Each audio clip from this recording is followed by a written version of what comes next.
Assalamualaikum warahmatullahi wabarakatuh. Kami dari kelompok 1 akan mempresentasikan mengenai psikologi komunikasi. Bismillahirrahmanirrahim. Baiklah, saya akan menjelaskan mengenai pengertian psikologi komunikasi. Psikologi komunikasi merupakan salah satu cabang ilmu psikologi yang membahas bagaimana manusia berinteraksi dengan manusia lainnya dan disebut dengan psikologi sosial atau psikologi atau sosiopsikologi. Psikologi komunikasi ini membahas tentang perkembangan, pandangan, definisi, konsep, dan teori dalam komunikasi melalui sudut pandang psikologi. Selain itu, menjelaskan mengenai karakteristik, pendekatan psikologi komunikasi, dan perbandingan antara filsafat komunikasi, sosiologi komunikasi, dan psikologi komunikasi itu sendiri. Pada dasarnya, psikologi komunikasi berhubungan dengan bagian dari ilmu tentang manusia atau humaniora yang mempelajari manusia dari berbagai aspek. Psikologi komunikasi ini merupakan serapan cabang ilmu yang bermanfaat dalam kehidupan sehari-hari, di mana dapat mempelajari mengenai bagaimana manusia berpikir dan bagaimana pikiran kita bekerja, bagaimana membujuk orang, apa yang membuat kita seperti saat ini, dan sebagainya. Selanjutnya, saya melanjutkan oleh rekan saya. Baiklah, saya akan melanjutkan penjelasan dari saudari Nadia. Selanjutnya adalah ruang lingkup psikologi komunikasi. Sistem komunikasi interpersonal. Dalam sistem komunikasi interpersonal antara lain membahas tentang karakteristik manusia komunikan, faktor-faktor internal dan eksternal yang mempengaruhi perilaku komunikasinya, sistem memori dan berpikir, dan sifat-sifat psikologi komunikator. Sistem komunikasi interpersonal. Dalam sistem komunikasi interpersonal antara lain dibahas tentang proses persepsi interpersonal, konsep diri, atraksi interpersonal, dan hubungan interpersonal. Selanjutnya, sistem komunikasi kelompok. Dalam sistem komunikasi kelompok antara lain dibahas tentang kelompok dan pengaruhnya pada perilaku komunikasi, faktor-faktor yang mempengaruhi keefektifan kelompok, dan bentuk-bentuk komunikasi kelompok. Baiklah, saya akan melanjutkan penjelasan dari rekan saya ini, yaitu tentang ciri pendekatan psikologi komunikasi. Bisa menyebut 4 ciri pendekatan psikologi pada komunikasi. Yang pertama, penerimaan stimuli secara indrawi. Yang kedua, proses yang mengantari stimuli dan respon. Yang ketiga, prediksi respon. Yang keempat, peneguhan respon. Psikologi komunikasi juga melihat bagaimana respon yang terjadi pada masa lalu dapat meramalkan respon yang terjadi pada masa yang akan datang.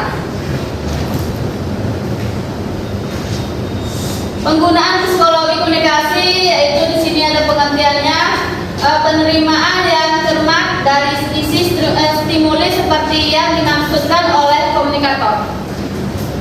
Di situ ada kesenangan, komunikasi fatis. Dimaksudkan menimbulkan kesenangan. Komunikasi inilah yang menjadi hubungan kita hangat, akrab, dan menyenangkan. Selanjutnya, mempengaruhi sikap komunikasi. Persuasif memerlukan pemahaman tentang faktor-faktor pada diri komunikator, dan pesan menimbulkan efek dan komunikator. Selanjutnya, hubungan sosial yang baik. Manusia adalah makhluk sosial yang tidak tahan hidup sendiri. Kita ingin berhubungan dengan orang lain secara positif.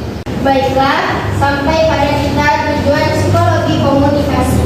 Psikologi meneliti kesadaran dan pengalaman manusia. Hal tersebut diarahkan pada pusat perhatian perilaku manusia dan menyimpulkan proses kesadaran yang menyebabkan terjadinya perilaku manusia itu. Psikologi komunikasi juga melihat bagaimana respon yang terjadi pada masa lalu dapat meramalkan yang terjadi pada masa akan datang. George Miller membuat definisi psikologi yang mencakup semuanya. Psikologi is the science that attempts to describe, predict, and control mental and behavioral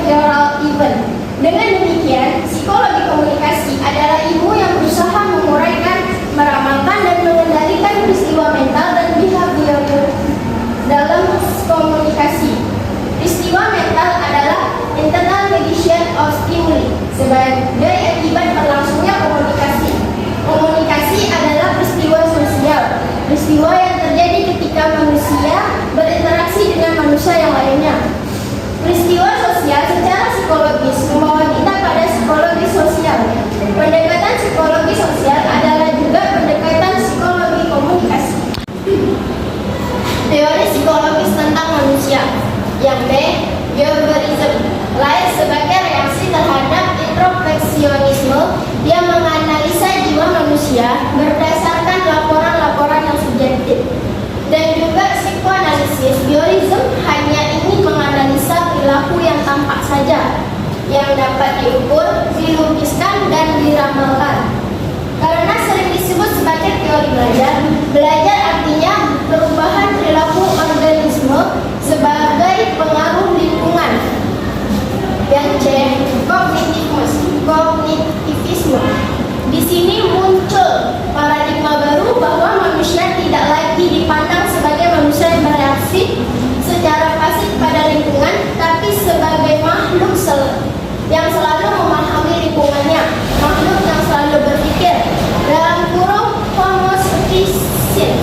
Sebagai contoh, apakah penginderaan kita melalui pengalaman langsung sanggup membentuk psikoanalisis? Sigmund Freud, pendiri psikoanalisis, memfokuskan perhatian kepada totalitas kepribadian manusia, bukan pada bagian-bagian yang terpisah. Menurutnya, perilaku manusia merupakan hasil interaksi tiga sistem dalam kepribadian manusia, ID, ego, dan superego.